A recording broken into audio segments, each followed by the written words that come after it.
classmate. Sorry, late ako. Ay, sorry. Lagi ka lang naman dito late.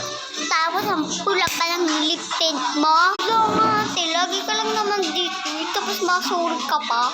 Ano mo gamit mong lip tint? At ang pala ng lips mo. Amin nga, filter lang ang... filter lang amin. Hindi. Hoy, te.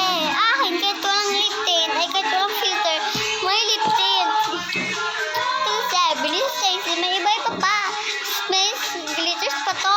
Oh, ano pa hinihintay mo? Lip tint ka na, oh. Gusto mo? Oh, ako na nga yan. Param na ako. Ang pula ng lips ko. Kahit walang filter. Kuha naman natin. Tsaka po itong ipit mo. Akin nga, oh. Naalis na yung sa lapid ko. Ano yan?